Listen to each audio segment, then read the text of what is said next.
Selamat datang di Pojok Santai.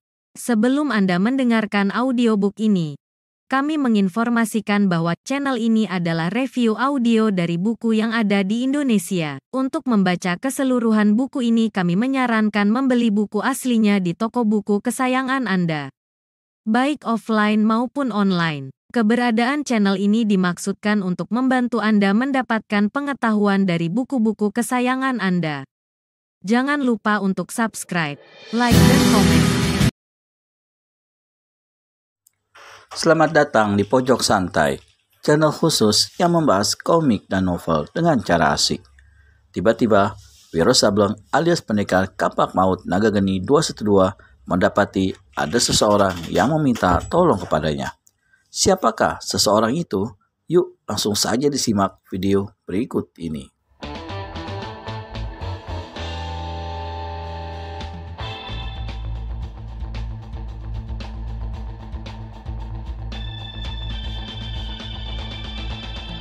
Wiro segera hendak memeriksa luka di dada laki-laki itu.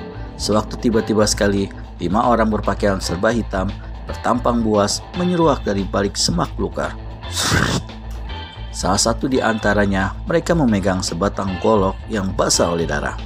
Karena tak sempat memberi pertolongan lebih lanjut, Wiro segera menotok urat besar di leher laki-laki yang di hadapannya, membalikannya di tanah, lalu berdiri dengan cepat. "Siapa kalian?" Manusia buas yang memegang golok menyeringai. "Hei, manusia rambut gondrong, berlalulah dari sini kalau tak ingin mak." "Wah, hebat sekali bicaramu," ejek Wiro. "Kau menyebut-nyebut soal nama. Agaknya kau sendiri yang ingin berpisah nyawa dengan badan.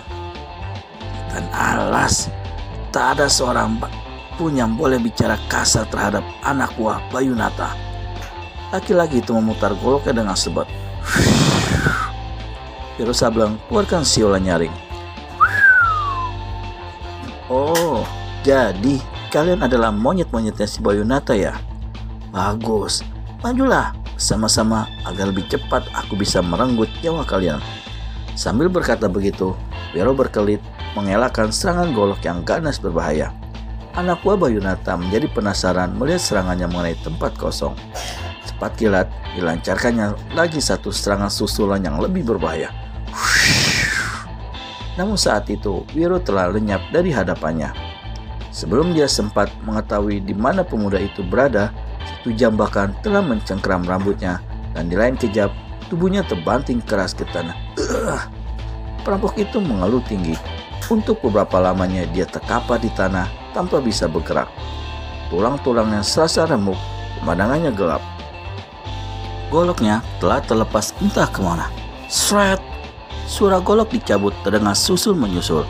4 rampok yang lainnya begitu melihat kawan mereka dihajar demikian rupa, serentak mencabut senjata masing-masing dan tanpa banyak cerita langsung menyerang Wiro Sableng. 4 golok besar bersiuran mencari sasaran di 4 bagian tubuh Wiro. Jika serangan itu berhasil, dapat dibayangkan bagaimana pendekar 212 akan mati dengan tubuh terkutung-kutung. Namun serangan-serangan tersebut tak akan berhasil, tak akan pernah berhasil. Didahului dengan bentakan nyaring, Wiro melompat 1,5 tombak ke udara. 2 orang penyerang saling bentrokan senjata satu sama lain. Sementara itu, dari atas Wiro berkelebat turun.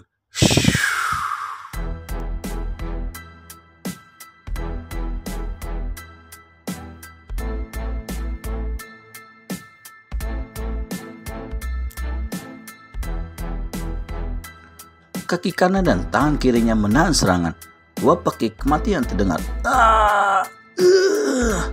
Rampok yang di samping kanan terbanting ke tanah dengan kepala rengkah, sedang rampok yang di sebelah kiri melosok dengan dada hancur melesak. Rampok-rampok yang masih hidup terkesiap kaget, lalu tanpa tunggu lebih lama segera memutar tubuh untuk larikan diri. Namun masing-masing mereka hanya bisa bergerak sejauh 2 langkah. Karena sangat cepat, Wiro telah menjambak rambut mereka. Mula-mula, hendak dibenturkannya kepala kedua rampok itu satu sama lain.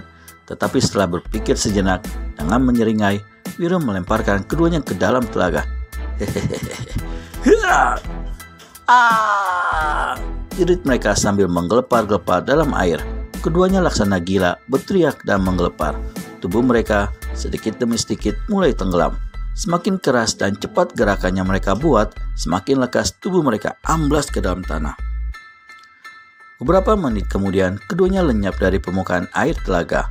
Wiro memutar tubuh dan melangkah mendapati laki-laki yang menggeletak luka parah. Dibukanya totokan pada urat di leher orang ini. Darah yang tadi berhenti kini kelihatan kembali mengucur. Dari mulut orang itu terdengar suara erangan, sedang kedua tangannya terpejam. Wiro mengeluarkan bubuk obat dari dalam saku pakaiannya. Darah yang mengucur tak lama kemudian segera berhenti sesudah bubuk obat itu ditaburkannya di atas luka. Dengan cabikan pakaian, Wiro membalut luka itu, kemudian menelankan sebutir obat ke mulut laki-laki tersebut dan menyandarkannya di sebuah pohon. Kira-kira sepi minuman teh berlalu, orang itu membuka kedua matanya. Bagaimana rasanya? Masih sakit? Tanya Wiro. Mendingan. Terima kasih, saudara. Bernapaslah dengan teratur. Pasti rasa sakitmu akan lebih berkurang, menasihatkan Wiro. Dan bila orang itu dilihatnya agak segar, dia berkata, sekarang terangkanlah siapa kau dan apa yang terjadi dengan dirimu. Aku adalah seorang kurir Adipati Ekalaya dari Parangsari. Aku ditugaskan ke kota raja untuk menyampaikan uang emas yang ada di dalam kantong kulit di punggungku ini. Entah bagaimana perjalananku bocor ke tangan penjahat-penjahat di hutan bludak itu. Aku dihadang di tengah jalan. Ketika aku menolak untuk memberikan uang emas yang kubawa, kelima penjahat itu mengkeroyokku. Aku berusaha melawan, namun jumlah mereka terlalu banyak dan rata-rata memiliki ilmu yang tinggi. Sewaktu salah seorang dari mereka mencabut golok, aku tak berdaya lagi. Dadaku luka parah. Dalam keadaan begitu rupa, aku berusaha melarikan diri.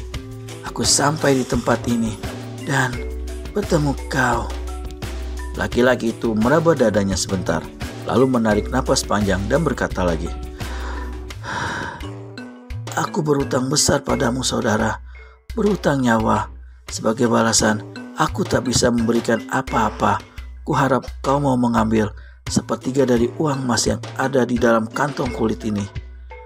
Bagaimana nanti dengan Adipati Ekalaya adalah urusanku. Dan laki-laki itu hendak membuka ikatan kantong kulit di punggungnya. Wiro Sableng tertawa dan digelengkan kepalanya. Menolong sesama manusia adalah satu hal yang menyenangkan bagiku. Lebih dari itu, menolong merupakan satu kewajiban.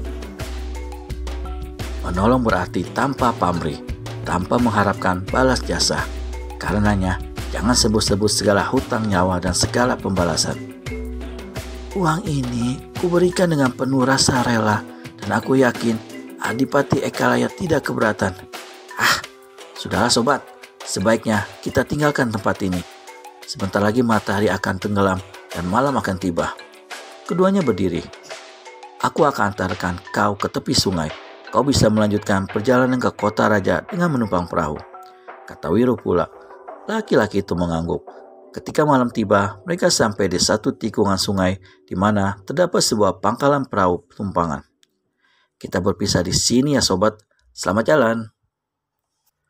Kata Wiro sambil menepuk bahu laki-laki di sampingnya. Ya, terima kasih atas segala bantuanmu. Sebelum berpisah, harap kau sudi menerangkan nama dan tempat tinggalmu. Laki-laki itu berpaling dan astaga, terkejutlah dia.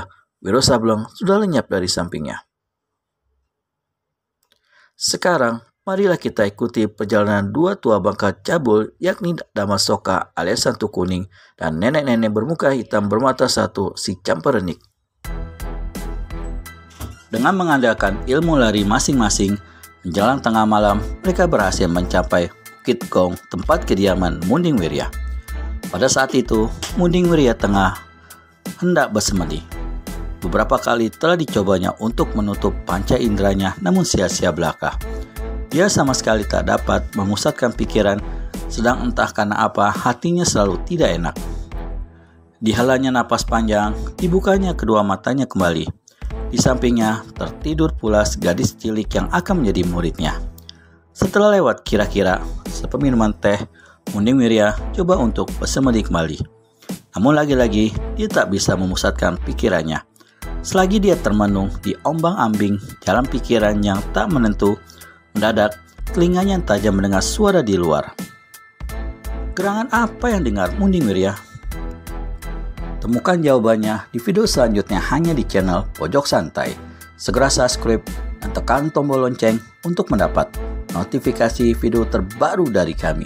Terima kasih dan sampai bertemu kembali.